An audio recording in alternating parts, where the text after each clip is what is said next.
All right, welcome back, everyone. Today we're going deep diving into a book that's, well, pretty much legendary, Think and Grow Rich by Napoleon Hill. Yeah, it's a classic. Definitely a classic. I mean, who hasn't heard of it, right? It's all about, unlocking the secrets to wealth and success. And we're going to get into all that good stuff today. We've got a lot to unpack. Yeah, we do. We've got excerpts straight from the book. We've got stories from entrepreneurs who swear by it. And we even dug up some background on the book itself, like where did this thing come from? What kind of impact did it have? The whole origin story. It's a fascinating one for sure. Oh, yeah.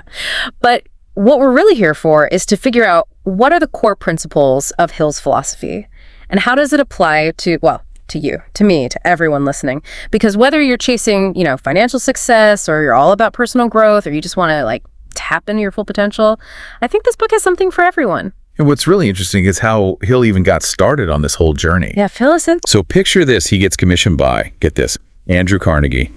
The steel tycoon. The one and only. And Carnegie tells Hill, I want you to go out there and figure out the secret to success. Distill it down to a formula. Okay, that's a pretty big task, right? Oh, it's huge. Yeah. Hill ends up studying the lives of thousands of successful people. And you know what's crazy? A lot of these folks, like Henry Ford, for example. Wait, Henry Ford, the car guy? Yep, that Henry Ford. Huh. He barely had any formal education. Really? I had no idea. So much for needing a fancy degree to make it big. Right. And Carnegie was adamant about it. He called it a secret, this key to success. And he was convinced it could totally revolutionize the way we learn. He even imagined it being taught in schools to make learning faster, more efficient. Like a cheat code for life. Kinda. But Hull made it clear this isn't some get-rich-quick scheme. He outlines 13 principles in the book. But the foundation, the bedrock, is this idea of burning desire. Okay, so not just wanting something, but being totally obsessed with it. Exactly. It has to consume you. And what's interesting? Modern psychology is actually backing this up. Oh, really? How so? There's a ton of research now about the power of setting really compelling goals. Goals that light a fire under you, No, it's like taking that wish and turning it into a must-have, something you absolutely have to achieve. You got it. Yeah. Hill even tells this story about this guy named Edwin C. Barnes. Now, Barnes, he was obsessed with working with Thomas Edison. Not for him, with him.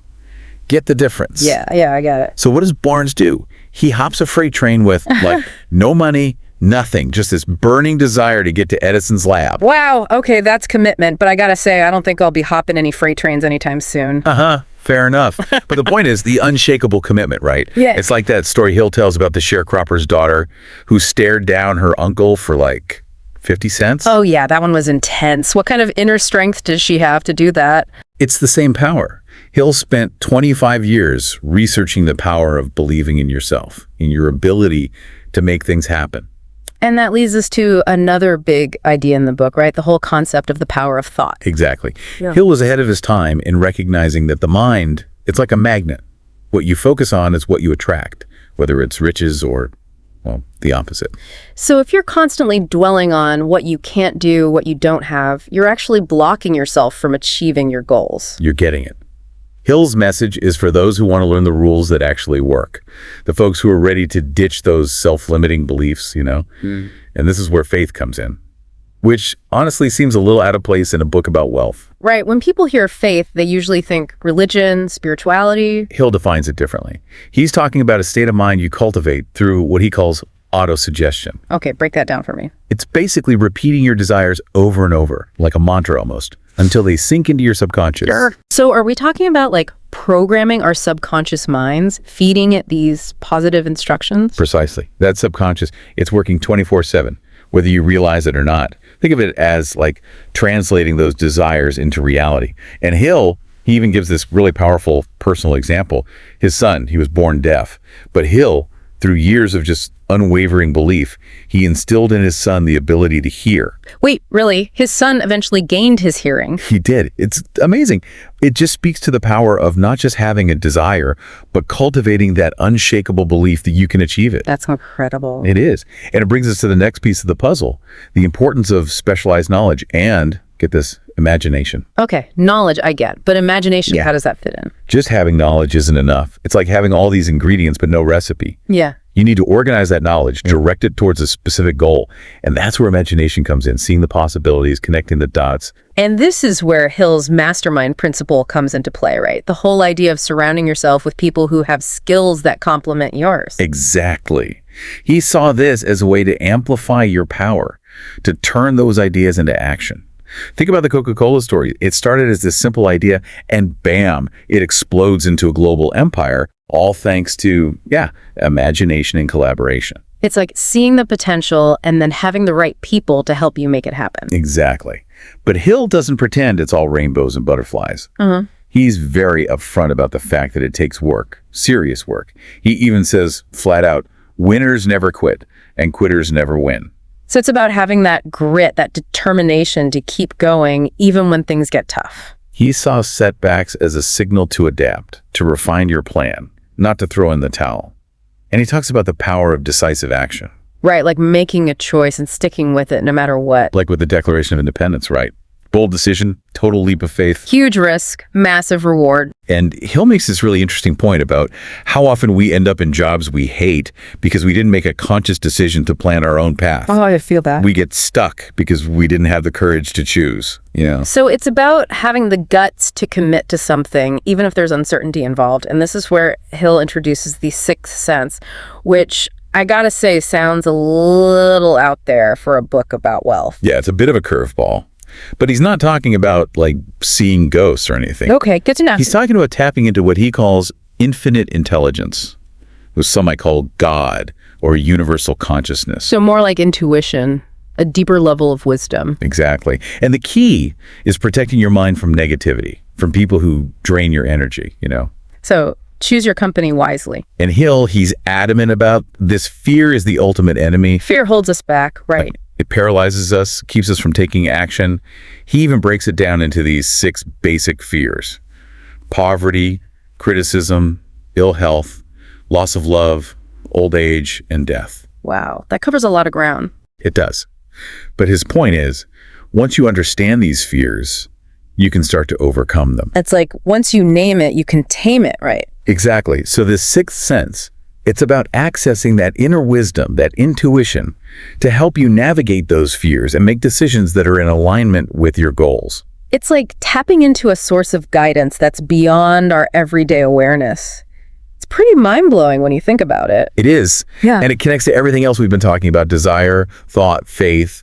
Hill's weaving it all together into this framework for achieving not just financial success, but really your full potential. It's like a recipe for a richer life in every sense of the word. Exactly. And what's fascinating is how Hill's understanding of the subconscious went way beyond just thinking positive thoughts. So there's more to it than just like slapping on a happy face. Way more. He delved into how this hidden powerhouse within us could actually connect to a universal intelligence, something bigger than ourselves. Okay, now this universal intelligence thing, does it get a little too, woo? Not really. Think of it as the force behind, like the laws of physics, the very fabric of the universe. Hill saw it as an energy that governs nature itself. So it's more about a universal consciousness that we can tap into rather than like a specific deity. You got it. And the way we access this intelligence, according to Hill, is through our subconscious mind. It's like the bridge between our limited understanding and this boundless source of wisdom. Okay, I'm following you. So how do we actually connect with this infinite intelligence? Hill believed prayer, fueled by genuine faith and deep desire, was the key. But not the kind of prayer where you're asking for favors, More like aligning yourself with this intelligence, opening yourself up to its guidance. Exactly. And he was clear that this connection, it can't be forced. It takes sincere effort, a willingness to trust in something larger than yourself. That makes sense. And this ties back into the feel factor, right? How does understanding this sixth sense help us overcome those 6 basic fears Hill outlines? Because it helps you realize you're not alone in your struggles. You're connected to this source of strength and support. And it can give you the courage to face those fears head on. It's like knowing that you have backup, a cosmic safety net, even when things get tough. Exactly. And this isn't just about attracting money. It's about creating a more fulfilling life overall. Yeah. It's about realizing that you have the resources within you and around you to overcome any challenge. It's like a recipe for not just financial abundance, but a richer, more meaningful existence. You got it.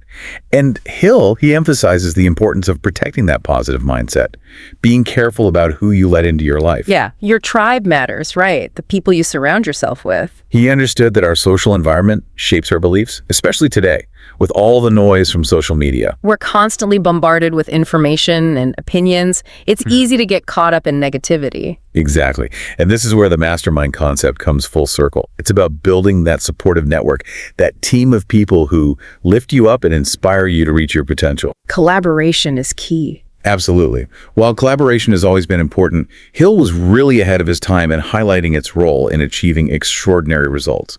He saw the mastermind as a way to tap into a collective intelligence, to exceed individual limitations. He uses the example of Charles M. Schwab, who basically created U.S. Steel using this mastermind principle.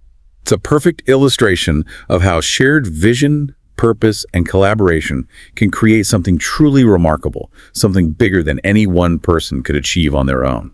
And this mastermind idea, it's not limited to business, right? It seems like it could apply to anything where teamwork is essential. Hill believed it could be applied to any field where people come together with a common goal, especially in today's interconnected world.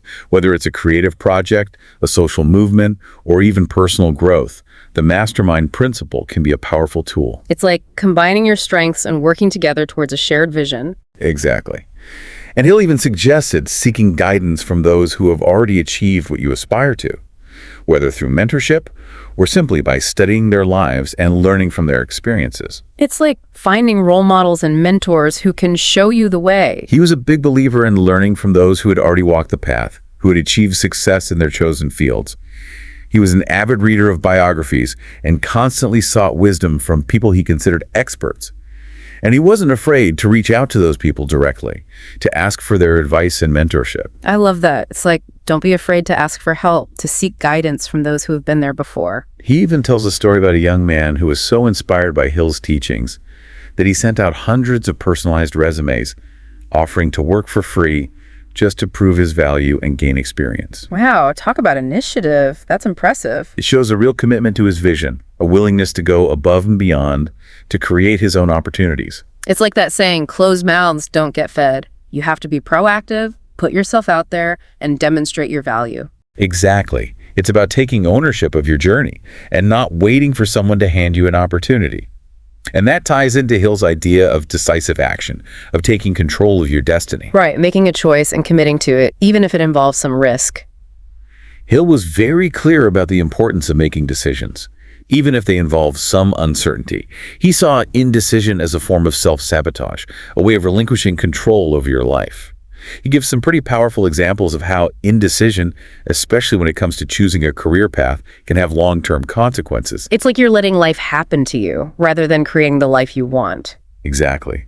He saw so many people stuck in jobs they hated, simply because they lacked the courage to define their own path and pursue their passions. He considered it a tragic waste of potential. It's like he's saying, don't settle. Don't let fear hold you back from pursuing your dreams. He really emphasized the importance of aligning your actions with your desires, of taking concrete steps towards your goals. He's not sugarcoating it, though. He acknowledges that there will be setbacks along the way. So it's not all sunshine and roses. There are going to be challenges, bumps in the road. Oh, absolutely. But Hill's point is that setbacks don't equal failure.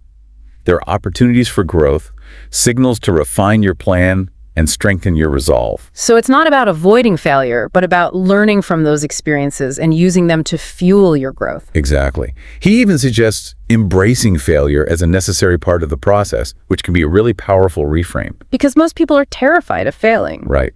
But Hill saw it as a chance to learn and improve, to refine your approach and come back stronger. It's like that saying, fail forward. Use those experiences to propel yourself towards your goals. He understood that real growth often happens outside of our comfort zones and that we learn more from our mistakes than from our victories. So it's about having that resilience, that ability to bounce back from adversity. Exactly. And ultimately, Hill's work is about so much more than just financial success. It's about tapping into that inner drive to create a life of purpose and fulfillment. It's about becoming the best version of yourself, whatever that looks like for you. And what's really amazing is that a lot of his insights, which might have seemed a little unconventional back then, are now being validated by modern psychology and neuroscience. Think about what he said about the power of thought, the influence of our subconscious, and the importance of positive emotions. We're now seeing scientific evidence to support these ideas. It's not just feel-good philosophy, it's grounded in a deep understanding of the human mind and its potential. That's what makes Think and Grow Rich so powerful and enduring. It's not just a get-rich-quick scheme. It's a guide to unlocking your potential, to creating a life that's aligned with your deepest desires and values. And what's really interesting is that Hill's journey of exploration didn't end with the publication of Think and Grow Rich. He continued to delve into the principles of success throughout his life, refining his ideas and sharing his wisdom with the world. I'm curious to hear more about how his thinking evolved. What other insights did he uncover in his later years? Well, one of the most significant things he emphasized was the power of stories in shaping our beliefs, which is a fascinating concept. The power of stories. Tell me more about that. Hill understood that stories have this incredible ability to bypass our critical thinking and tap directly into our subconscious minds. They plant seeds of belief that can shape our perceptions, our behaviors, even our sense of identity. So it's not just about reading theoretical texts, it's about immersing ourselves in narratives that inspire us, that show us what's possible. Exactly. And Hill was a master storyteller himself. He used anecdotes and biographical accounts throughout his work to illustrate his principles and bring them to life for his readers. He understood that stories have this unique power to make complex ideas relatable, engaging, and memorable. I definitely find that the stories are what stick with me the most. They make the concepts more tangible, more real, and more inspiring. That's the power of narrative. It's how we make sense of the world, how we transmit knowledge across generations, and how we inspire action. This is adding a whole new layer to Hill's work for me. It's not just about the principles themselves, but about the way he communicates them, the stories he uses to bring them to life and make them resonate on a deeper level. And it raises a really interesting question. If we're constantly bombarded with stories through the media and entertainment, what impact are those stories having on our subconscious beliefs about success, wealth, and happiness? Whoa, that's a deep question. It makes you think about the messages we're absorbing every day, even when we're not consciously aware of it. Exactly. It highlights the importance of being mindful of the stories we're consuming, of choosing narratives that empower us and align with our values. We have more control over our beliefs than we often realize. It's like we need to become more conscious curators of the information we allow into our minds. We have a responsibility to be discerning and to choose stories that uplift and inspire us. Precisely. And this idea connects beautifully with Hill's concept of shielding our minds from negativity. Right. He understood that our minds are like gardens. What we plant will grow. So we need to be mindful of the seeds we're sowing, both through the stories we consume and the self-talk we engage in. Exactly. We need to tend to our mental gardens and make sure we're cultivating a healthy, thriving environment for our beliefs to flourish. And this brings us to one of the most practical and powerful tools that Hill advocates for: autosuggestion. Autosuggestion, that's about using affirmations to reprogram our subconscious, right? Exactly. Hill believed we could reshape our beliefs and behaviors by consistently and deliberately feeding our minds with positive, empowering messages. I've experimented with affirmations before, but I'll admit I haven't always stuck with it. Consistency is key with autosuggestion. Hill compared it to building a muscle. It requires repetition and effort. But when done diligently, it can have a profound impact on your thoughts, beliefs, and actions. So it's not a magic bullet then. It takes work and commitment. It does. But the rewards can be incredible. It's about taking control of your inner dialogue and making it work for you, aligning it with your goals and aspirations. Hill suggests writing down your affirmations, repeating them out loud, and vividly visualizing yourself already living the reality you desire. And he also emphasized the importance of adding emotion to those affirmations, right? Absolutely. Emotion is the fuel that powers autosuggestion. He'll believe the subconscious is much more receptive to messages that are charged with feeling, with genuine belief and conviction. So it's not just about going through the motions or repeating empty words. It's about putting your heart into it, feeling the emotions behind those affirmations, and seeing that desired reality as if it's already happening. Exactly. And this is where faith comes into play. Hill saw faith as a state of mind that can be cultivated through autosuggestion. He believed that by repeatedly affirming your beliefs and visualizing your desired outcomes, you could strengthen your faith in yourself and your ability to achieve them. It's like building that unshakable belief in your ability to create the life you want. Right. It's about trusting that the universe will conspire to support you, that things will work out in your favor. This is starting to make a lot of sense. It's like Hill is providing us with a blueprint for creating a self-fulfilling prophecy. By aligning our thoughts, beliefs, and actions, we can create the reality we desire. That's a powerful insight. And it highlights the agency that Hill believed we all possess. We're not just victims of circumstance, we have the power to shape our own destinies. This has been such a fascinating conversation. I feel like I'm looking at Think and Grow Rich with fresh eyes, understanding the depth and complexity of his ideas in a way I hadn't before. And what's remarkable is that Hill's ideas are as relevant today as they were nearly a century ago. His emphasis on personal responsibility, the power of the mind, and a positive mental attitude are all incredibly timely. I'm definitely going to revisit Think and Grow Rich and apply these principles in my own life. And I encourage you to reflect on what resonated most with you during our conversation. What insights jumped out? What actions will you take based on what you've learned? Honestly, Hill's message about the power of belief has really struck a chord with me. I'm realizing that I need to be more conscious of the stories I'm telling myself to cultivate a more positive and empowering inner dialogue. That's a wonderful takeaway. And remember, the journey of thinking and growing rich isn't limited to financial wealth. It's about creating a richer, more fulfilling life in all areas. Thanks for joining us on this deep dive into Think and Grow Rich. We hope it's inspired you to tap into your own potential and to create the life you've always dreamed of. Remember, the power to achieve your goals lies within you. It's about understanding how that hidden powerhouse within us, the subconscious, can actually connect to something bigger, a universal intelligence. Okay, so this idea of connecting with a universal intelligence, it can sound a little out there, right? Almost like something from a sci-fi movie. How did Hill actually explain that concept? Well, he described it as the force behind the laws of physics, the intricate workings of the universe. He saw it as the energy that governs nature itself, a kind of universal consciousness that we can actually tap into. So it's less about appealing to a specific deity and more about aligning ourselves with this broader intelligence, becoming receptive to its guidance. Is that it? You got it. And he'll believe this connection wasn't something you could force or buy. It required genuine effort, a sincere desire to connect, and a willingness to trust in something beyond ourselves. That makes me think about those 6 basic fears that Hill outlined: poverty, criticism, ill health, loss of love, old age, death. How does understanding this sixth sense, this connection to universal intelligence, help us overcome those very human fears? It helps us realize that we're not alone in those struggles. This connection provides a sense of security, a source of strength when facing those challenges. Because fear often stems from a feeling of isolation, that belief that we have to overcome our problems all by ourselves. So it's about shifting our perspective, understanding that we're part of something much bigger, a network of energy and intelligence that's supporting us in our endeavors. Almost like tapping into a collective wisdom that can guide us through difficult times. That's a great way to put it. And Hill believed that this realization could empower us to confront those fears, knowing that we have those resources both within us and around us to overcome them. This isn't just about attracting money, it's about cultivating a mindset that creates a more fulfilling life. He's talking about creating a richer life experience in every sense of the word. And he's pretty adamant about protecting that positive mindset, being mindful of who we surround ourselves with, right? Oh, absolutely. He stresses the importance of surrounding yourself with positive, supportive people, those who uplift and inspire you.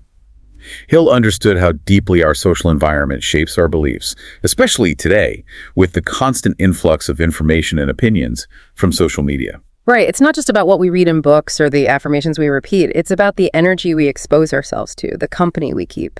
And that all circles back to his mastermind concept, doesn't it? Absolutely. While collaboration has always been important, Hill was really a pioneer in emphasizing its importance in achieving extraordinary results. He saw the mastermind as a way to tap into a collective intelligence, to achieve more than we could ever accomplish individually. And he gives that compelling example of Charles M. Schwab, who essentially built U.S. Steel using this mastermind principle, right? Exactly. He had this incredible vision, brought together a team of brilliant minds, and together they achieved something truly remarkable. It's a perfect example of how shared vision, purpose, and collaboration can create something much greater than the sum of its parts. And this mastermind principle, it's not limited to the business world, is it? It seems like it could be applied to any area where teamwork and collaboration are essential. Absolutely. He'll believe that this principle could be applied to any field where people come together with a common goal, creative projects, social movements, even personal growth journeys. Especially in today's interconnected world, the mastermind principle can be a powerful tool for achieving remarkable things. It's about combining strengths, leveraging different perspectives, and working together toward a shared vision. Exactly. And he'll even went so far as to suggest that we seek guidance from those who have already achieved what we aspire to, whether through formal mentorship or simply by studying their lives and learning from their experiences. So it's like finding those role models, those mentors who can illuminate the path and show us what's possible. He was a firm believer in modeling success, in learning from those who had already walked the path and achieved success in their chosen fields. He was an avid reader of biographies and constantly sought wisdom from individuals he considered to be masters in their respective areas. And he wasn't afraid to reach out to these individuals directly, seeking their advice and mentorship. I love that. It's about recognizing that we don't have to figure everything out on our own. There's wisdom and guidance available if we're willing to ask for it. Exactly. He even shared a story about a young man who, inspired by Hill's teachings, sent out hundreds of personalized resumes, offering to work for free simply to prove his value and gain experience. Talk about dedication. That's incredible. It shows a real commitment to his vision, a willingness to go above and beyond to create his own opportunities. It demonstrates a belief in his own potential and a refusal to wait for opportunities to come to him. He created his own luck, so to speak. And that ties directly into Hill's idea of decisive action, of taking control of your own destiny. Right. It's about making choices and committing to them, even in the face of uncertainty. Hill was a strong advocate for taking action, even if it meant taking risks. He saw indecision as a subtle form of self-sabotage, a way of giving up control over your own life. He provides some pretty powerful examples of how indecision, especially when it comes to making important life choices like choosing a career path, can have significant long-term consequences. It's like allowing life to happen to you instead of actively shaping the life you want. Precisely. He witnessed countless individuals feeling trapped and unfulfilled in their careers simply because they lacked the courage to define their own paths and pursue their true passions. He considered this a real tragedy, a waste of human potential. It's like he's urging us to step into our power, to not let fear hold us back from pursuing our dreams. He's encouraging us to align our actions with our aspirations, to take those concrete steps toward creating the lives we desire. He doesn't sugarcoat it, though. He's very clear that this journey will involve setbacks and challenges along the way. So it's not all smooth sailing. There are going to be bumps in the road, obstacles to overcome. Absolutely. But his point is that setbacks are inevitable. They're not a sign of failure. They're opportunities for growth, signals to reassess our approach and refine our plans. It's about having that resilience, that ability to bounce back from adversity and use those experiences to fuel our growth. Exactly. He even suggests embracing failure as a necessary part of the process, which can be a really powerful mindset shift. Most people are terrified of failing. Right. But Hill saw failure as valuable feedback. It's an opportunity to learn, to improve, to refine our strategies, and come back stronger. It's like that idea of failing forward. Yep. Use those experiences to propel yourself toward your goals. Precisely.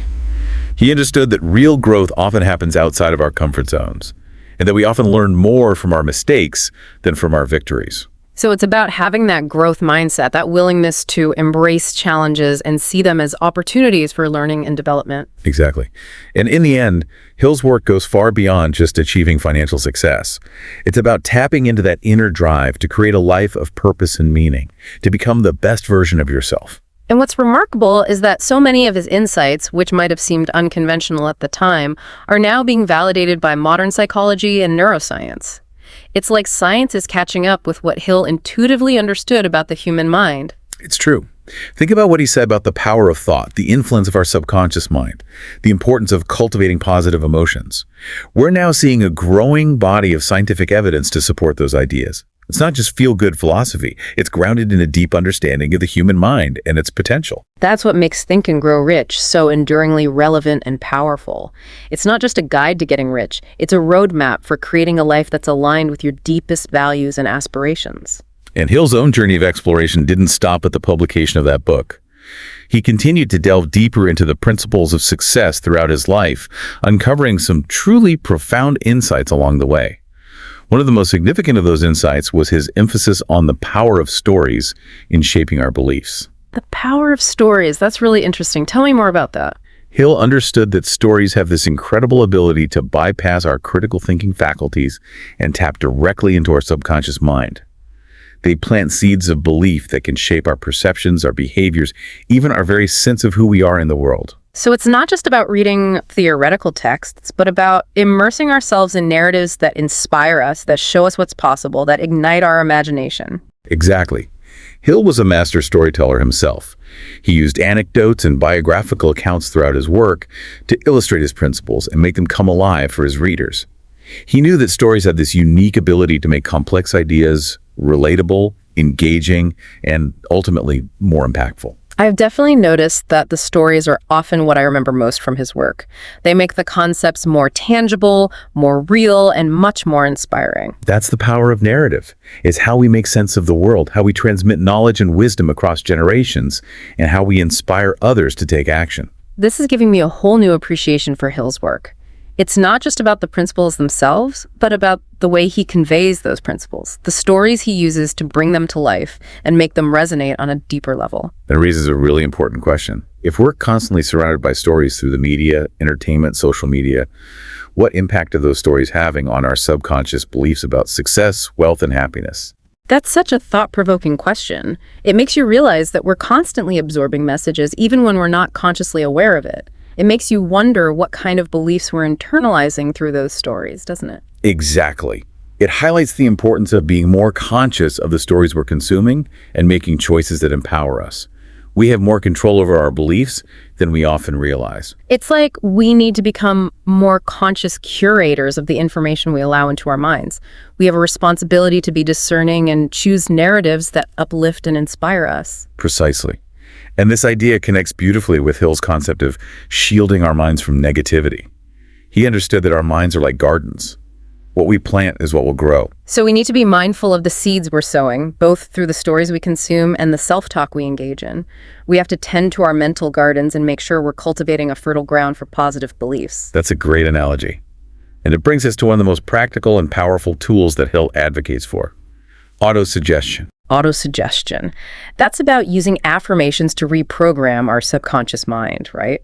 I've tried affirmations before, but I'll be honest, I haven't always been consistent with them. Consistency is key when it comes to autosuggestion.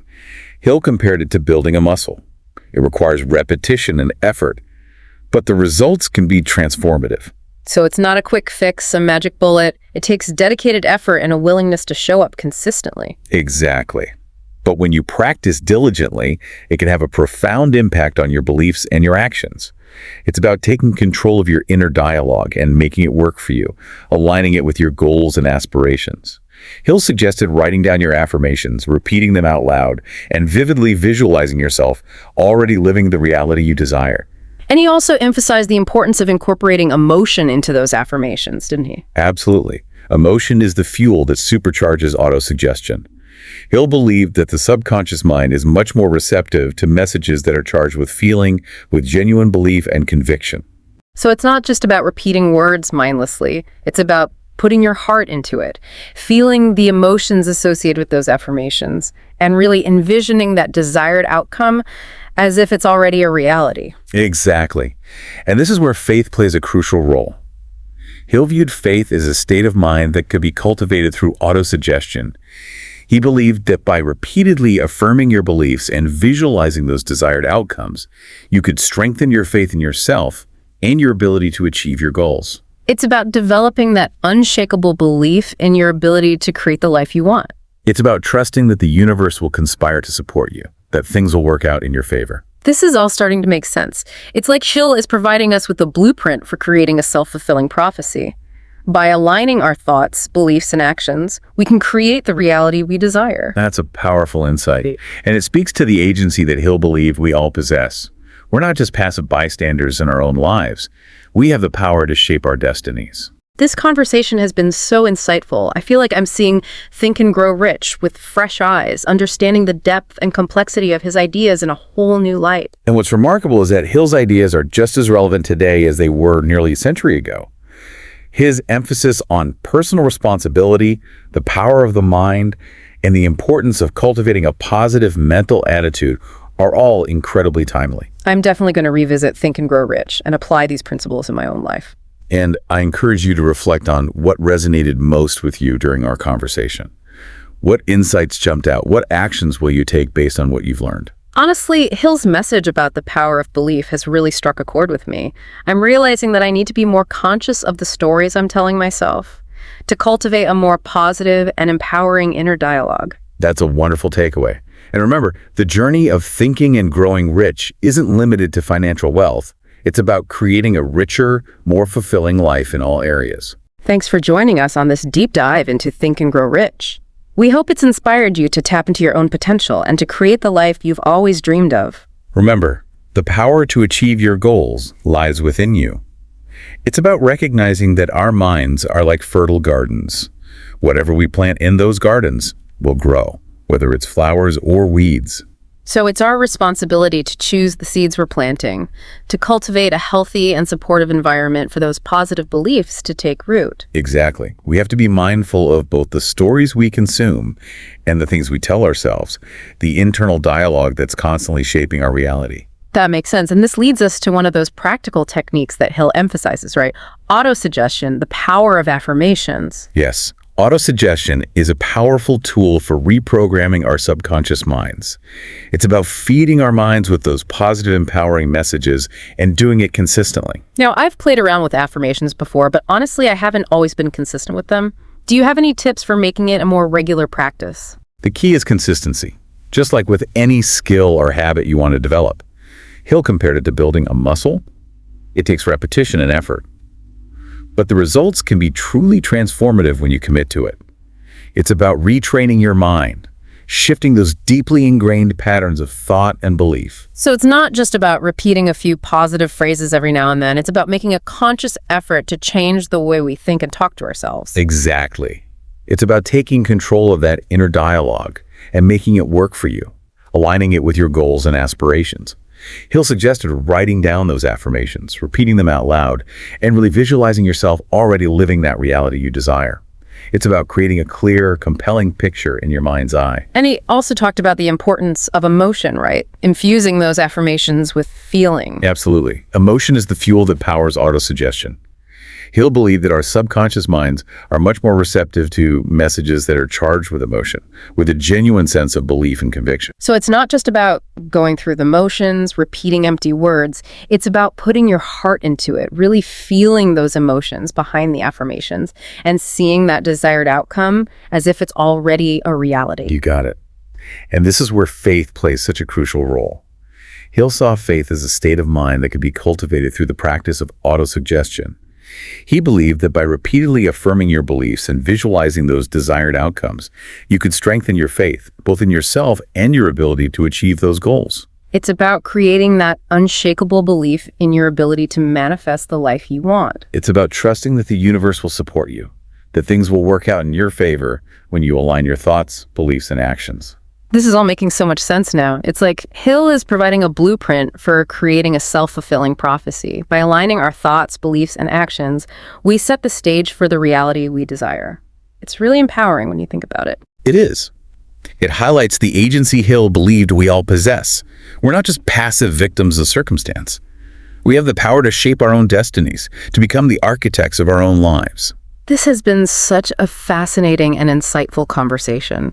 I feel like I'm seeing Think and Grow Rich in a whole new light, understanding the depth and complexity of Hill's ideas in a way I hadn't before. And what's so incredible is how relevant his ideas remain, even in our modern world. His emphasis on personal responsibility, the power of our minds, and cultivating a positive mental attitude, it all resonates so deeply, even nearly a century later. I'm definitely going to revisit Think and Grow Rich with a fresh perspective and a renewed commitment to applying these principles in my own life. I encourage you to do the same.